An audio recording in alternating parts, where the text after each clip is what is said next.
This video is sponsored by June's Journey.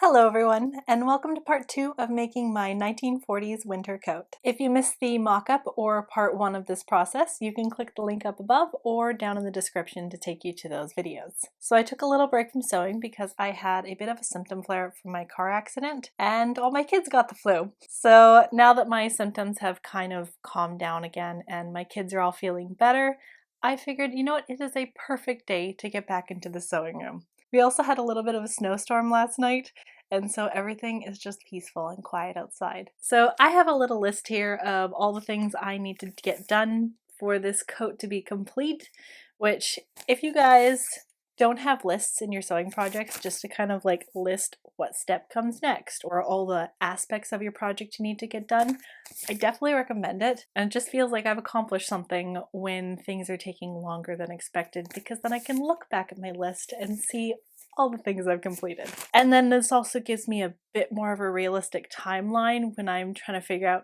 how much longer something is going to take me to finish.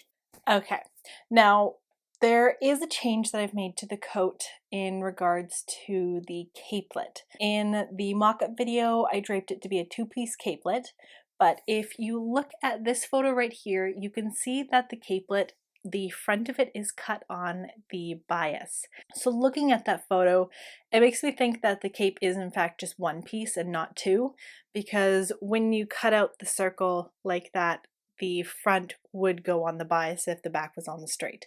So I'm going to be altering my pattern to make it look a bit more like the caplet in the picture. Anyways, let's get started. To create my 3/4 caplet, I drafted a pattern from the Voice of Fashion using the diamond cutting method. If you haven't heard of this method before, I have a video that explains how to use it, which I will link in the description. The pattern I'm using is on page 389.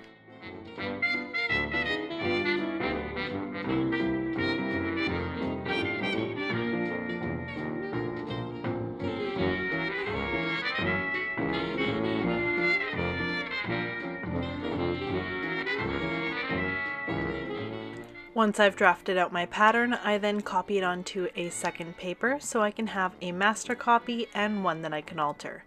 This is so if I need to start over again, I don't have to redraft the entire thing.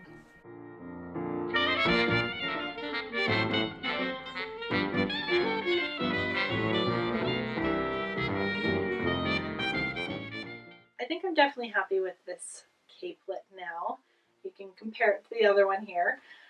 So I like how this one looks, and I think it'll be easier to cut out in one piece because then I don't have to try and pattern match anything. And then this will also give me the diagonal print down the front. I do have to level up the pattern a little bit. Straight drafting it from the book, I had to modify it because my collar shape was different than the one in the book. So it's a little wobbly on the hemline, so I'm going to have to even that out and then just make sure that's all good before I cut out the real fabric. Okay, I need to stop talking and actually get to work. I pinned some extra fabric along the hem and then cut out the correct shape. Once that was done, I then transferred the shape to my pattern.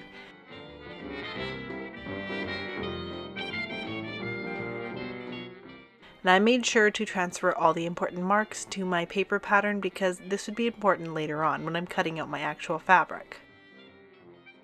Also, thinking ahead, I added a facing to the center front of the pattern so I didn't have to think about the lining peeking out in the future. Before we continue, I would like to take a moment to introduce the sponsor of today's video, June's Journey. If you've been watching my channel for any length of time, you'll know that I have worked with June's Journey several times before, and that's because I really enjoy this game. I think I've actually been playing it for about 3 years now. If you haven't heard of June's Journey before, it is a free-to-download hidden object mobile game set in the late 1920s. Our leading lady is June Parker, and the story starts off with June trying to solve the murder of her sister. To play the game, you have to search for hidden objects, find clues, and discover secrets. secrets. Now, I am a bit of a perfectionist, if you haven't guessed by now, so I am very motivated to try and get a perfect score for each scene. For every star you complete, the scene gets slightly more challenging, and more items get added for each round. So much like a messy sewing room, sometimes you really have to search high and low to try and find what you're looking for. Now, I find this game really relaxing. The storyline is enjoyable, the design of the game is beautiful, and I just all around recommend it. So if you want to try it for yourself, you can click the link down the description below, and you can get it for Android, iOS, and you can also play it on PC through Facebook Games. Thank you so much, June's Journey, for sponsoring this video. Without further ado, let's get to sewing. With the pattern drafted, I began by cutting out the interlining for my caplet.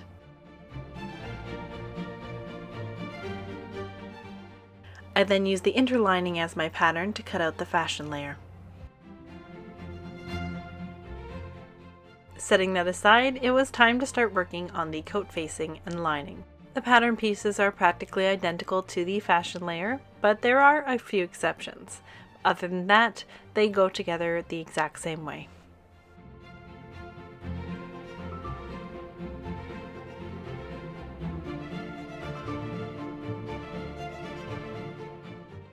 Moving to the back lining of the pattern, I marked the ease pleat with my spiked wheel and then pinned along the line and stitched everything in place.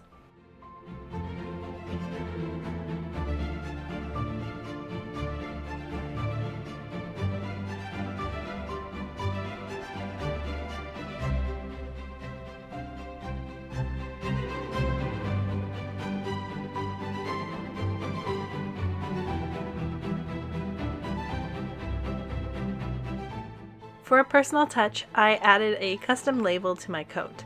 Now, if you guys are looking for your own custom labels, I ordered mine from Dodofy. I'm not sponsored by them, but I really like the ones that I got, so I'll leave a link down below if you're interested.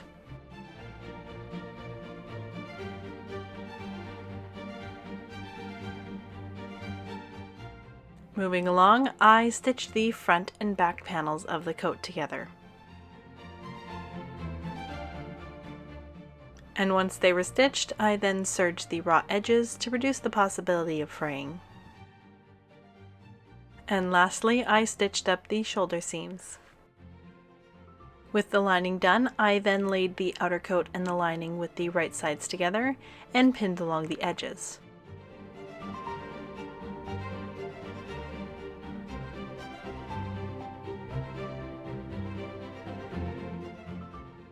Then I stitched around all three sides of the coat and left the bottom of the hem unstitched. Then I put the coat on my mannequin to let the bias of the hem do its thing. I am getting so close to finishing this coat, but I have run into a bit of a predicament. I'm just about to put the buttons in, and I always like to test my fabric before I put buttons in, just because I want to know it's going to look nice and it's going to behave well. And I'm really glad I tested it, because this fabric does not like me putting in regular buttonholes, and I will show you. So I like to test my fabric out how it's actually going to be, so I double it up and add any interfacing and whatever else, so I can truly get a sense of what it's going to be like when I actually put in a buttonhole. So anyways, this fabric, it stretches like crazy when I am putting it through my automatic buttonholer, and it just does not come out nicely. It gets about halfway and then it just does that. So I've tried it a couple different times, different stitch lengths, different everything, and it's just not coming out nicely. So I think what I'm gonna have to do is put in bound buttonholes. So this is the buttons I have for the coat. So pretty. Ugh, keep dropping it. There we go. You can kind of see the design on it. Anyway, so I'm going to have to put in bound buttonholes, which at this stage, so bound buttonholes are usually put in towards the beginning of the construction of the coat, just because then you don't have to deal with all the excess fabric. Now, unfortunately, because I'm nearing the end of the garment, it is going to be a little bit more difficult to put bound buttonholes in, but because of the nature of this fabric, that's just what I'm going to have to do. So I'm going to experiment a little bit before I actually work on the main coat fabric because I'm a little bit rusty on bound buttonholes. But yeah, we'll go from there, and I will see you in just a moment after some experimenting. Well, this is definitely not my tidiest sewing, but it does work. So I have gone ahead and I've cut out several pieces. So I've added all the markings that are needed for it, and now it's just time to sew these into the coat. If you haven't made bound buttonholes before, it is a bit of a process. Starting on the right side of the fabric, I stitch the button square. This determines how much of my button flaps will be showing and how wide the opening will be. To try and keep the ends of my box even, I count my stitches on one side and then try and replicate it on the opposite side. Mine usually end up being between 3 to 5 stitches wide at the ends, but it usually depends on how wide my stitches are.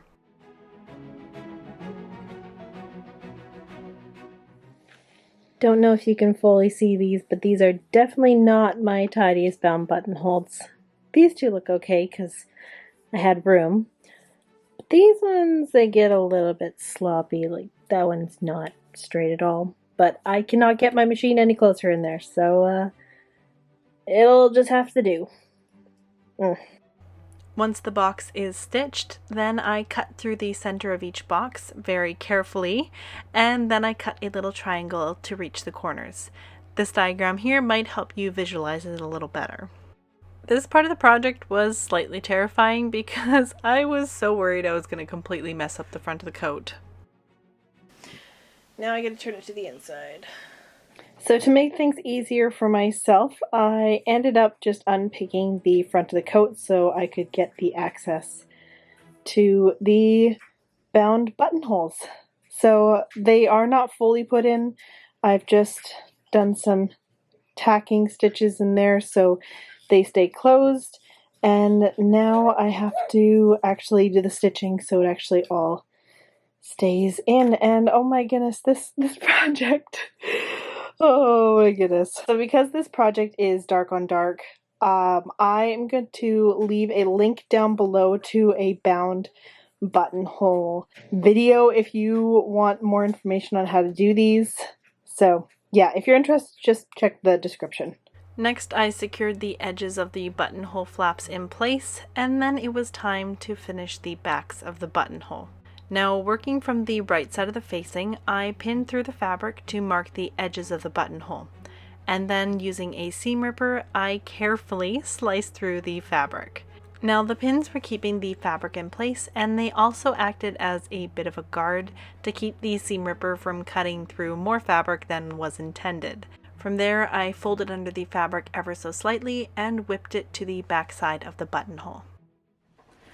Hello! So it has been a minute. I haven't been able to work on my coat for about 2.5 weeks now, just due to the car accident stuff kind of catching up with me right now. So I'm finally back in the sewing room, and next up I'm going to be working on the coat hem and the sleeve hem. Now, this fabric does like to fray a lot. So I've decided I'm going to be using some bias tape to kind of finish off the edge of the sleeve hem just so it doesn't fray anymore. And hopefully that'll solve it. The coat hem, we'll see what I'm going to do with it. But for now, let's just get started on the sleeve. I used a 1/2 inch wide double fold bias tape along the cut edge to finish it off. I am not quite sure why I didn't just serge this. It probably would have worked just the same, but I'm going to blame this on baby brain. Either way, it does work, so no harm, no foul. Once the edge was finished, I pressed up the hem allowance and then hand stitched the lining to the fashion layer.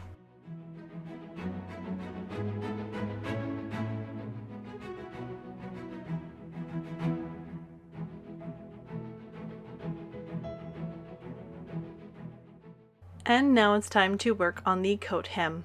I opted to use a 2-inch wide horsehair braid, or crin tape as some people call it, and stitched it to the right side of the coat using a 1/2 inch seam allowance.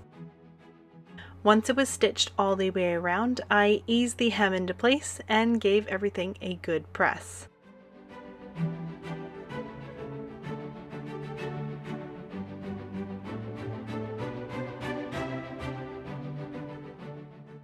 From there, I hand stitched all 158 inches of the hem with a catch stitch to keep the stitching invisible from the right side of the fabric. Once that was done, I then trimmed the lining, which as you can see stretched out quite a bit, and used the magnets on my scissors as a seam allowance guide.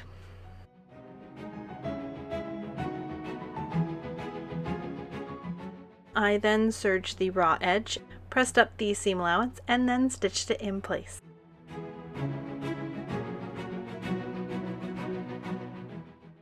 And finally, I matched up the seam lines and then tacked the lining every couple inches to secure it in place.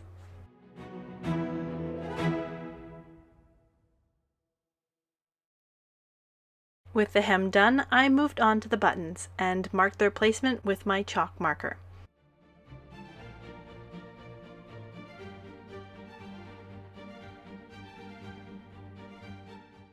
And then I finished the main part of the coat by sewing on all 8 buttons. Now I did use 8 mini buttons on the inside of the coat for extra security, just to make sure that they won't accidentally pull on the fabric. I like using this as a precaution, especially with fabric that doesn't have a very tight weave. With the buttons done, it's time to work on the capelet again. First I stitched the lining to the center front, and then I stitched close the neck edge.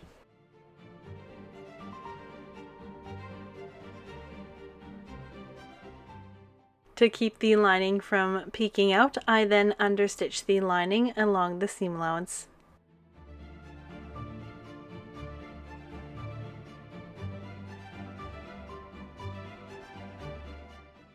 Once that was done, I then pinned up the lower edge of the capelet and whip stitched the lining in place.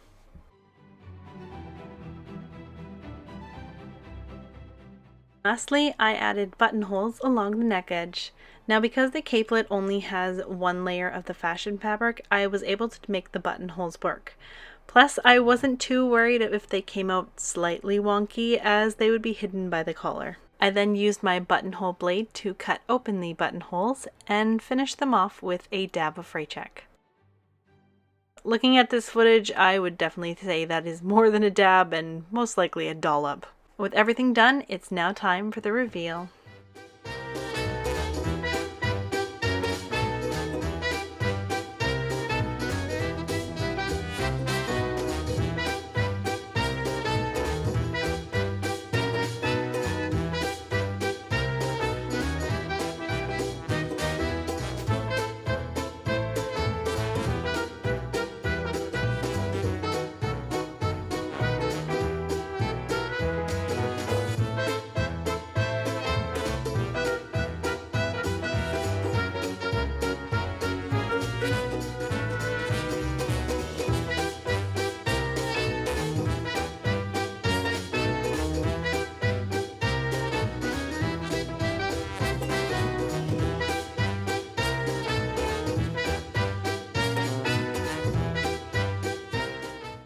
It's done! Oh my goodness, you guys, this coat was a long time coming. Officially, I finished it on the first day of spring, which is kind of hilarious that I finished a winter coat for spring. I did get a chance to wear it to the Dressed for History event, which you may have seen if you stayed to the very end of the video. So something that I do love about this coat is that there is multiple ways I can wear it. I can wear it with or without the capelet because it buttons off.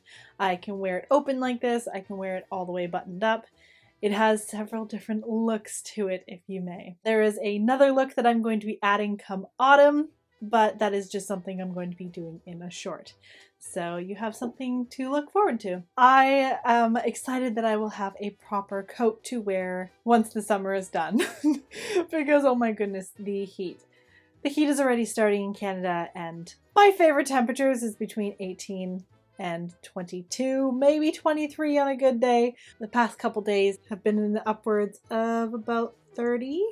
So yeah, this coat is going to be going into the cupboard for at least the next couple months. I would like to say a huge thank you to everyone who has stuck around and seen this coat through completion. It definitely was a longer process than I had originally planned to get this done, but I'm very happy with the outcome. And thank you to June's Journey for sponsoring this video. And if you want to try it out for yourself, don't forget to click the link down in the description. I do think this came up fairly close to the fashion plate. and I am really happy with it. But oh my goodness, it's springtime now, so it's time to put this away until the autumn. And so that is it for today, you guys. I hope you have a lovely day, and I'll see you next time with some exciting spring content. Bye! Oh, baby's awake! Oh, please don't mess up! Utterly terrifying, because if I mess up, that's the end. This coat is done. Okay. Next one. Oh no! Oh no, I cut through stitching. Oh no! June is busting out all over.